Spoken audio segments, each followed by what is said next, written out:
I was recently part of a research team when we looked at suicide and why people commit suicide, and not just around why people commit suicide, but what are the signs and what to look out for. And I want to say, I think for me, I mean, I had a lot, it's going to sound like I have a lot of issues, but I do, and I'm honest about it, and I don't believe it's actually issues. I believe it's due to, trauma and life and things happening. But I used to have a lot of suicidal ideations, and I know now that when I do have them, to kind of try and deal with them, well, one, I see a counselor and I see a therapist, which, I mean, it's the same person for me, but I see a counselor who I absolutely adore. And one of the things is, when I have suicidal ideations now, I'm so aware of the fact that my body and my mind and my whole being is telling me that I'm not okay. And that to me is the biggest indicator when it comes to trusting and listening to me as a person. And I think that's one of the biggest things that I learned in counseling, is the fact that I need to trust my own voice. And for so many of us, we are told from such a young age that we have to listen to our parents, and absolutely there is a time and a place, and we have to listen to the elders, and we have to listen to everybody else's voices. But there's so little time spent in finding our voices and finding out what we're okay with and what we're not okay with.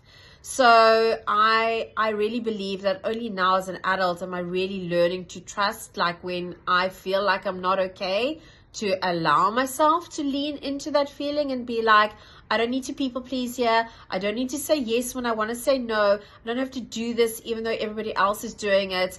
And I understand I'm in my 40s. Like, that's a lesson that like most people should have learned like when they were like 10. But I didn't. I only really through counseling and figuring out who I was, and it's still a journey trying to figure out who I am, is learning to lean into my no's. And when I say no, it's no. And when I say yes, it's yes. And I can celebrate that. And one day I can say yes to the same thing that I said no to the day before. There doesn't have to be a black and white rule around it. So I started off this video talking about suicidal ideation. So my thing is, it's not about normalizing it and saying it's okay. For me, it's about saying that if anybody feels like they have suicidal ideation, ask for help. Like, I understand that there's so much shame attached to it, and there's so much stigma and misunderstanding, but there are counselors that actually know how to deal with it. And there are counselors that are not going to shame you more for feeling the way that you do. And part of recognizing that you have those thoughts is honoring who you are and how you feel, and honoring that everything in me is telling me that I'm not okay, and that maybe I'm not okay in my environment.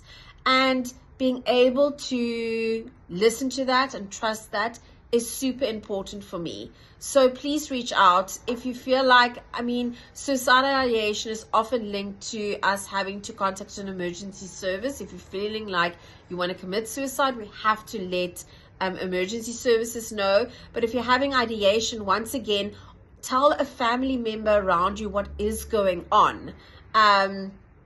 It's serious. Like, we want you to be part of this universe. We want you to be part of this world. No one wants you to go away. So please, like, tell and share with somebody how you're feeling. There's often a deeper rooted issue going on that needs to be explored and looked at. Look, this is my opinion and my experience. So that's what I'm sharing. And my biggest reason for sharing it is to say, be authentic to yourself and be authentic to your truth. Reach out. We are here to support you. And we have to share with another person ethically. If you are feeling suicidal, let the person, not breaking your confidentiality, but that is the reason once a counselor has that information, is to break that confidentiality. Regardless, reach out. No one should have to suffer in silence. And we want you to be who you're supposed to be when you were put on this earth.